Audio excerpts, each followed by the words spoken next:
बिस्मिल्लाहिर्रहमानिर्रहीम सैयदुना करीम सल्लल्लाहु अलैहि वसल्लम। अस्सलाम वालेकुम। असी पंजाबी कौम एक बड़ी मजलूम जी कौम है।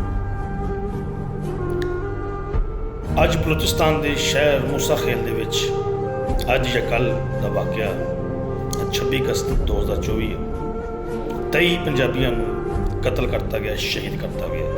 डेफिनेटली जिन्होंने किया वो दहशतगर्द होंगे, मगर सूबा बलूचिस्तान च वाक़या होया। सूबा बलूचिस्तान दे विच गाहे बगाहे पंजाबियों को उन्होंने शनाख्ती कार्ड देख के कतल किया जाता।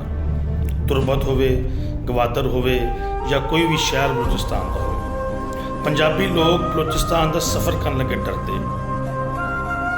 की कसूर है पंजाबियों का? साढ़े इत्थे पंजाब दे विच बलोच लोग कसीर तादाद च बाद, पठान लोग कसीर तादाद च बाद। असी कभी भी उन्होंने सूबाई तो असर नहीं रखा, कभी भी नस्ली तो असर नहीं रखा। असी बावां खोल के इन्होंने वैलकम किया। साढ़े लागे इत्थे बलोचां दे पिंड ही पिंड 299 बेरूड़ी बलोचां और इदां कई अगे बलोचां दे पिंड जिथे बलोच वसंदे, हसंदे, खिलंदे, अपनी रोजी कमा रहे। मगर जिहड़ा जुल्म साढ़े पंजाबियों नूं हुंदा, एक जुल्म यह है कि पंजाबी सारे पाकिस्तान को खा गए, तो पंजाबी कितना खा गए? बलूचिस्तान की ऐसी शहर जो पंजाबी खा गए? भी बलूचिस्तान के पहाड़ पहाड़ों अगर सोना तो कड्डिया ने, अज तक सोना उत्थे ही है। तेल भी उत्थे है। गैस अगर कड्डी तो सरकार ने कड्डी है, पंजाबियों ने नहीं कड्डी। फिर इल्जाम लाते जी कि मिलिटरी स्टैबलिशमेंट सारे पंजाबी है। भाई तुहाडे बलोच सरदारां ने तुहाडे बच्चों को पढ़न नहीं दिता। तुहाडे बच्चे पढ़ के अगे आएंगे, सैकेंड लैफ्टिनेंट बननगे, फिर जाके चीफ ऑफ आर्मी स्टाफ बननगे, लैफ्टिनेंट जनरल बननगे, मेजर जनरल बननगे। पंजाबियों के माँ प्यो पंजाबियों को पढ़ाते हैं, तलीम दिलवाते हैं, पढ़ के अगे जाते हैं। आबादी पंजाबियों की होती है तो कि जाके ब्यूरोक्रेसी जाके भर्ती होंगे, civil bureaucracy, military bureaucracy, doctor, engineer, मुख्तलिफ चीज़ों अगे जाते हैं। ज़हीन कौम है पंजाबी कौम।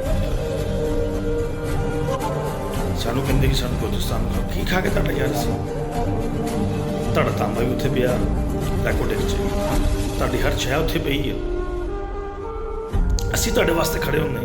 अगर बलोचां नाल जुल्म होवे, सरदार अकबर बुगटी नाल जुल्म होया, कतल किया गया, असीं सरदार अकबर बुगटी वास्ते आवाज़ बुलंद की, नवाब खैर बख्श मरी वास्ते आवाज़ बुलंद की, बेशुमार बलोचां वास्ते असीं अपनी आवाज़ बुलंद की कि बलोचां नाल जुल्म हुंदा, ज़्यादती हुंदी।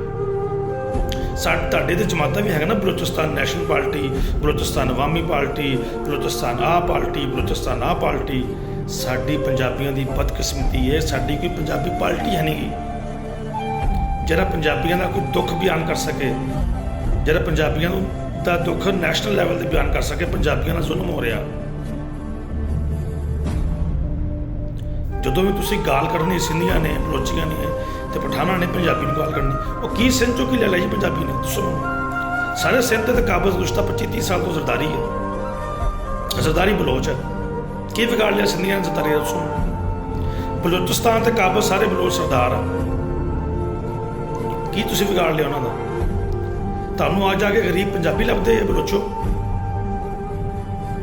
बलोच लैदगी मिसाल दहशतगर्द जिहड़े उन्होंने गल कर, तुहानूं पंजाबी गरीब मजदूर लभदे जिहड़े मजदूरी कमान जाते, रोजी कमान जाते, तुहानूं कोई तगड़ा पंजाबी नहीं लगता? असी कुर्बानी दी है पाकिस्तान वास्ते। तुसीं तो उत्थे तुसीं ना अपना घर छड्डिया, ना बाहर छड्डिया। साडे वड्डियां ने अपने पिंड छड्डे, अपनी जमीनां छड्डियां, जायदादां छड्डियां, घर छड्डे, बजुर्गों की कबरां छड्डियां। 10 लाख बंदा शहीद होया सन 47 वेले दी हिजरत च। वो सारे पंजाबी सी। पंजाबी ने कभी भी महाजर नहीं किया अपने आप को। पंजाबी ने आके पाकिस्तान को गले लाया कि पाकिस्तान साडा वतन आ। पठान रोना रोंदे रहंदे अफगानिस्तान का कि असीं अफगानी हैं। असीं कभी भी नहीं किया कि लहिंदा पंजाब, चढ़दा पंजाब, चढ़दे पंजाब, लहिंदे पंजाब ने बनना चाहिए। असीं नारा हमेशा मारीदा, 10 लाख शहीद भी कराए है, असीं फिर भी नारा मारीदा पाकिस्तान जिंदाबाद। गालां फिर सानूं पैण, कित्थे दा इंसाफ है? तुसीं ना पढ़ो, तुहाडे नियाणे ना पढ़न, तुहाडे सरदार ना तुहाडे नियाणिਆਂ ਨੂੰ पढ़न देन। सिंध में जाओ, तुहाडा की हैसीयत तुहाडी सरदारां ने की है? बलूचिस्तान में तुहाडी की हैसीयत तुहाडे सरदारां ने की है? साडा कोई कसूर नहीं मेरे प्यारे बलोच भराओ, मेरे प्यारे सिंधी भराओ, मेरे प्यारे पठान भराओ।